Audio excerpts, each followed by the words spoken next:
ఒక మానవుడి జీవితంలో అడుక్కున్న వాడి దగ్గర నుంచి ఒక డూప్లెక్స్ హౌస్లో ఉన్న మనిషి జీవితంలో వాడి జీవితం బాగుండాలని ప్రతి మనిషి ఆశపడతా ఉంటాడు. ఎవరి జీవితంలో ఒక అడుక్కున్న వాడి దగ్గర నుంచి కోటేశ్వరుడు కూడా నా బ్రతుకు బాగుండాలని చెప్పి ఆశపడతా ఉంటాడు. ఈరోజు మనిషి బ్రతుకు బాగుండాలని అనేక ప్రయత్నాలు చేస్తూ ఉన్నారు. ఏంటి మనిషి బాగుండాలంటే పెళ్లి చేసుకుంటే బాగుంటుంది అనుకుంటున్నారు. ఒక ఇల్లు కట్టుకుంటే మా జీవితం బాగుంటుంది అనుకుంటున్నారు. మా పిల్లలకు పెళ్లి చేస్తే నా జీవితం బాగుంటుంది అనుకుంటా ఉన్నారు. మా జీవితం బాగుండని అనేక ప్రయత్నాలు మనిషి చేస్తూ ఉన్నారు. శ్రద్ధగా నా మాటకు ప్రయత్నం చేయండి. అడుక్కునే మనిషి కూడా నా బ్రతుకు బాగుండాలని చెప్పి రోజు అడుక్కుంటా నా తలరాత ఎప్పుడు మారుతుంది, నా బ్రతుకు బాగుండాలి, ఎప్పుడు బాగుంటుంది నా బ్రతుకులో. అందరూ పెద్ద పెద్ద ఇల్లు కట్టుకుంటున్నారు, పెద్ద పెద్ద కోటలు కట్టుకుంటున్నారు, పెద్ద పెద్ద కార్లు తిరుగుతూ ఉన్నారు. వానిలాగా నేను ఎప్పుడు దీవెనకరంగా మారాలని చెప్పి అడుక్కునేవాడు ఆలోచన కలిగి ఉంటాడు. నా బ్రతుకు ఎప్పుడు బాగుంటుంది, నేను ఎప్పుడు దీవించబడతాను, వానికి ఆలోచన కలిగి ఉంటుంది. ఉన్నవాడికి కూడా ఆశ ఉంటుందండి. ఇక్కడ చేర్చబడిన మనం కూడా మన బ్రతుకులు బాగుండాలంటే ఏం చేయాలి? ఇక్కడ ఎంతమందికి ఆశ ఉంది నేను బాగుండాలని? ఏంటో పాస్టర్ గారు మాట్లాడుతారు, నేను బాగుండాలని కదా వచ్చింది ప్రార్థన కంటారేమో. ఈరోజు మీరు బాగుండాలంటే, మీ బ్రతుకులు ఆశీర్వాదకరంగా ఉండాలంటే ఏం పని చేస్తే మీ బ్రతుకులు ఆశీర్వాదకరంగా ఉంటాయి? ఏం పని చేస్తే మీ బ్రతుకులు దీవెనకరంగా ఉంటాయి? కొనుక్కుంటే జీవితం బాగుంటుంది అనుకుంటున్నారు, ఒక కారు కొనుక్కుంటే జీవితం బాగుంటుంది అనుకుంటున్నారు, మంచి బట్టలు వేసుకుంటే మా జీవితం బాగుంది అనుకుంటారు. ఇవన్నీ ఒక రోజున శిథిలమైపోతుంది. మన కట్టుకున్న ఇళ్ళ, మనం వేసుకున్న బట్టల, మన కొనుక్కున్న కారా, మనకున్న ఏదైనా ఒకరోజు శిథిలమైపోతుంది, పాడైపోతుంది ఒక రోజున. ఈరోజు ఇటువంటి శిథిలమైపోతున్న లోకంలో, పాడైపోతున్న లోకంలో మన బ్రతుకులు దీవెనకరంగా ఉండాలంటే మనం ఏం చేయాలి? ఈ లోకంలో అంతా శిథిలమైపోతుంది. మన కట్టుకున్న ఇళ్ళ, మనకున్న ఫోన్, కారా, ఏదైనా పాడైపోతుంది, శిథిలము. కానీ రాజ్య వార్త చెప్ప నేను ఇక్కడికి వచ్చామండి. ఒక ఆనందాయకమైన జీవితం ఉంది మన కొరకు. ఈ లోకంలో కష్టాలు, బాధలు, శ్రమలు, అవమానాలు, నిందలు, కన్నీరు ఉంటాయి. కానీ అవన్నీ లేని రాజ్యం ఒకటి ఉంది. ఆ రాజ్యం ప్రకటితనే వచ్చారు. భారం అదండి. ఎవరి దగ్గర బాధలు వాడుకున్నాయి. చిన్నవాడు ఏంటని పరిస్థితి ఏంటి పిల్లగాని అడిగి ఏంటని బాధ అంటే, రోజు బడికి పోవటం బాధ నాకు పాస్ గారు అంతేనా? చిన్నోడి దగ్గర చిన్నోడికి జీవితం సమస్యలు ఉన్నాయి. ముసలి దగ్గర ప్రతి మనిషికి సమస్యలు పట్టుకొని పీడిస్తూనే ఉన్నాయండి. కానీ ఇంత పెద్ద సమస్యలు మన బ్రతుకు బాగుండంటే ఏం చేద్దాం? ఒక మాట చదువుదామా? 2 కొరింథీయుల పత్రిక 5వ అధ్యాయం 1వ వచనం. హుషారుగా యవనస్తులు సహకరించండి. భూమి మీద మన గుడారమైన శిథిలమైపోయినను, చాలా మరలా చదువునానా, భూమి మీద మన గుడారమైన ఈ నివాసము శిథిలమైపోయినను. చాలా నాకు ఒకరోజంట మనం కట్టుకున్న నివాసము శిథిలమైపోతుందంట, పాడైపోతుందంట, నాశనమైపోతుందంట. మరి ఇన్ని పాడైపోతున్న లోకం కొరకు, పాడైపోతున్న వాడి కొరకు మనిషి ఇంత ప్రాకులాడుతున్నారే. వేసుకున్న బట్టలు కొన్ని వేల ఖరీదు పెట్టి కొనుక్కున్నా, లక్షలు పెట్టి కొనుక్కున్నా, కొన్ని రోజులకి బట్టలన్నీ చినిగిపోవలసింది. లక్షల ఖరీదు చేసే ఫోన్లు పెట్టి కొనుక్కున్నా ఒక 5-6 సంవత్సరాలకి ఏమంటాను పాడైపోతలేవా? 40-50 లక్షలు పెట్టి ఒక ఇల్లు కట్టుకుంటాం. 20 సంవత్సరాలకు, 10 సంవత్సరాలు, 30 సంవత్సరాలు, 50 సంవత్సరాలకు ఇంట్లోంచి మొత్తం పెంకులు రాలిపోవాల్సింది. ఇది వాస్తవం. ఆడోళ్ళు బంగారం లక్షలు పెట్టుకుంటారు. ఒక సంవత్సరం వేసుకుని చూడండి, బంగారం కూడా అరిగిపోతుంది, అని చుట్టూ నల్ల కరుదు పెట్టినట్టు అయిపోతుంది. ఈ రోజు నన్ను శిథిలమైపోయే లోకం ఇది, పాడైపోతున్న లోకం బ్రతుకుతా ఉంది. కానీ రాజ్యం ఒకటి ఉందండి. చదువునాను ఇప్పుడు కంటే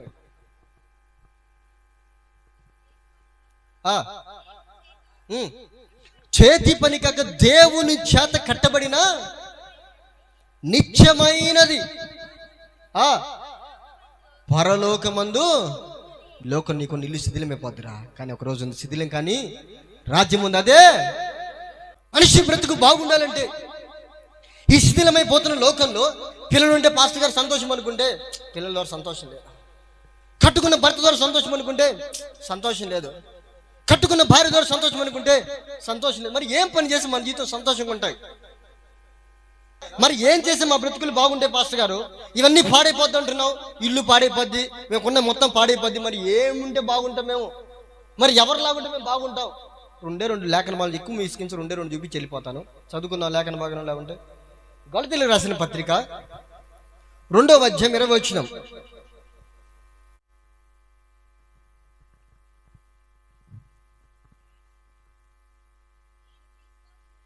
నేను క్రీస్తుతో కూడా సిలువ వేయబడి ఉన్నాను, ఇకను జీవించువాడును నేను కాను. నాకు వెళ్ళి శ్రద్ధగా చూసి ఉంటాయి. మరలా చదువమ్మా మాటలు. నేను క్రీస్తుతో కూడా ఇకను జీవించువాడును నేను కాను. ఒక భక్తుడు అంటున్నాడా, ఇక నుంచి జీవించువాడును నేను. చదువు మాట, ఇక నువ్వు జీవించువాడను. మరలా చదువు అందరు, ఇక నువ్వు జీవించువాడను. మరొకసారి బిగ్గరగా, ఇక నువ్వు జీవించువాడను నేను. మరి ఎవరు జీవించేది? మరి అయితే ఇక నుంచి జీవించేది నేను కాదని చెప్పినాం అందరం. మరి ఎవరిలా జీవిస్తాం మనం? మీకు తెలిసి రోజు మన కొరకు యేసు సిలువ వేయబడ్డాడు, మన కొరకు ప్రాణం పెట్టాడు ఆయన, 3 దినం లేచాడు, మరలా వస్తాడు ఆయన మనల్ని నమ్మిన వారిని. ఇలా తెలుసా తెలియదండి? ఇంకా ఎంతకాలం మనం ఉంటాం మౌనంగా? ఏం చేస్తే మన ఆశీర్వాదకరంగా ఉంటుంది తెలుసా? ఇప్పుడు చదువుకున్నాం కదా, ఇక నువ్వు జీవించువాడను. మరలా ఒక మాట అందరూ చదువు, ఇక నువ్వు జీవించువాడను. మరి ఎవరిలా జీవించాలి మనం? మన బ్రతుకులు బాగుండాలంటే, ఈరోజు మన బ్రతుకులు బాగుండాలంటే ఒకే ఒక మార్గం అండి. శ్రద్ధగా వింటే ప్రయత్నించండి. ఆ భక్తుడు అంటాడా, ఇక నుంచి జీవించువాడు నేను కానయ్యా. ఒకప్పుడు నేను నాలాగా నేను బ్రతికాను, ఒకప్పుడు నాకు నచ్చిన పని చేశాను, ఒకప్పుడు నాకు ఇష్టం వచ్చినట్టు జీవించాను. కానీ ఇక నుంచి నేను నాలాగా నేను జీవించానయ్యా. ఆ పాత జీవితాన్ని విడిచిపెడతానయ్యా. ఇక నుంచి నేను రోత బ్రతుకు నాకు వద్దు, నీ కొరకు నేను బ్రతుకుతానయ్యా. నేను నాలాగా నేను జీవించానయ్యా, నీలాగా నేను. ఈ మాట అనగలి ధైర్యం ఉంటుచారండి. తప్పకను నా ఈసులు ఆనందిస్తూ ఇక్కడ చేర్చబడిన వారు కూడా మనకు నచ్చినట్టు మనం బ్రతికితే మన బ్రతుకులు ఆశీర్వాదకరంగా ఉండవు. మనకు నచ్చినట్టుగా మనం జీవిస్తే మన బ్రతుకులు ఆశీర్వాదకరంగా ఉండవు. నీకు నచ్చినట్టుగా నీవు, నాకు నచ్చినట్టుగా నేను పరలోక రాజ్యానికి చేరలేమండి. ఇది వాస్తవం. నీ బ్రతుకులు ఆశీర్వాదకరంగా ఉండాలంటే నీ పాత జీవితాన్ని విడిచిపెట్టాలి.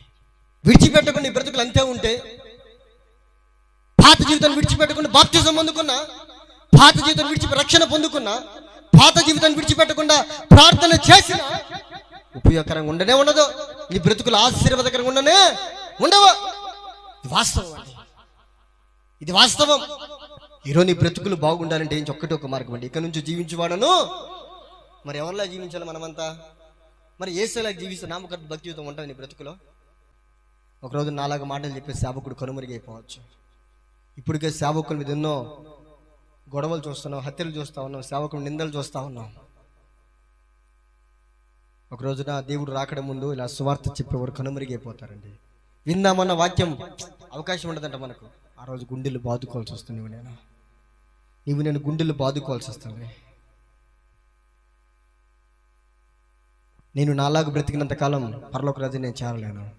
నేను యేసేలాగా మారగలిగితే అప్పుడు నేను పరలోక రాజ్యం చేర్చగలుగుతాను. ఇక్కడ చేర్చబడి నీవే నేనైనా సరే, నీలాగా నువ్వు బ్రతికితే,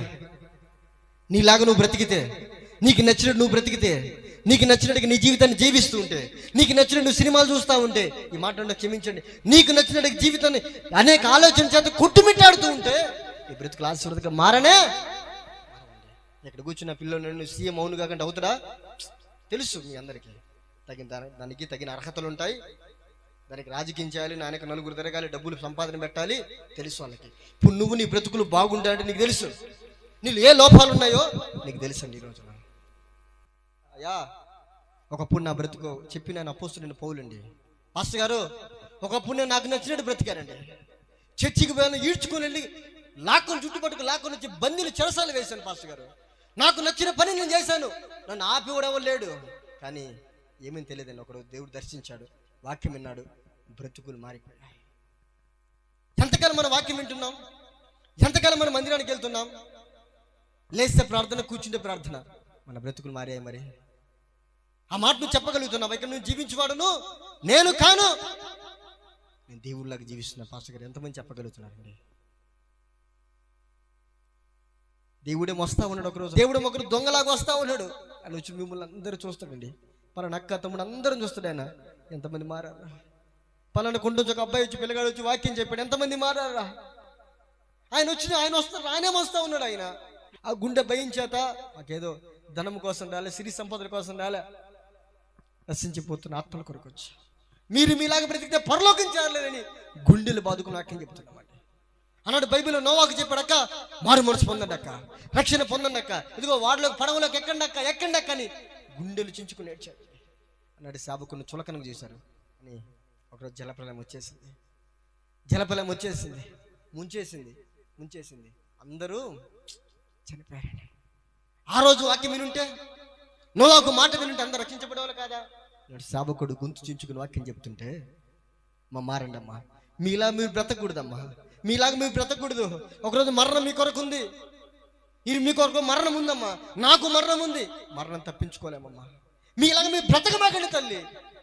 నీ సేవకులు గుంతించుకొని చెప్తుంటే ఎంతమంది మారు మనసు పొందట్లేదండి. ఒకరోజు మీకు లెక్క అర్థమవుతుంది. ఒకరోజు దేవుడిని లసంగా చూస్తాడంతే. ఎంతకాలం అమ్మా, ఎంతకాలం వాక్యం వింటావు? నీ బ్రతుకులు మార్చుకోవా? నీకు నచ్చిన నువ్వు బ్రతుకుతూనే ఉంటావా? దేవుడు మాట అంటే సమాధానం చెప్పగలుగుతావా? బాప్తిసం ముందుకొని పాపం చేయడం ఏంటండి? బాప్తిసం ముందుకొని సినిమాలు చూడటం ఏంటండి? దేవుడి నామను దుఃఖపరిచి వాళ్ళకున్నాం మనమంతా. ఆయన ఏడిపించిన బ్రతుకులు మన అందరి, ఆయన పోలిక మనకిచ్చి ఆయన చేతిలో మనం తయారు చేసుకుంటే, ఆయనలాగా బ్రతకాలని చెప్పుకొని ఆయన రూపం మనకిస్తే మనం ఎవరిలా బ్రతుకుతున్నాం? బాప్తిసం తీసుకొని పాపం చేయటం. మరి ఎవరిలాగా మారావు నువ్వు? అప్పుడు నీలాగా నువ్వు బ్రతుకుతున్నావు. పాస్టర్ గారు, నా వల్ల కావట్లేదు పాస్టర్ గారు, బాప్తిసం తీసుకున్నా కానీ నేను నిలబడలేకపోతున్నా పాస్టర్ గారు. ఒక త్రాగుబోతాడు తాగాలి నిర్ణయం తీసుకుంటే భార్యను పట్టించుకుంటాడా?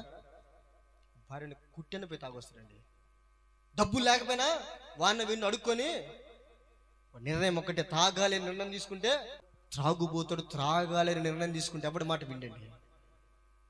ఈరోజు మీరు బాప్తిసం పొందుకొని దేవుడికి ఎందుకు నిలబడలేకపోతున్నారు? దేవుడు రాకడ ఒక రోజు ఉంది.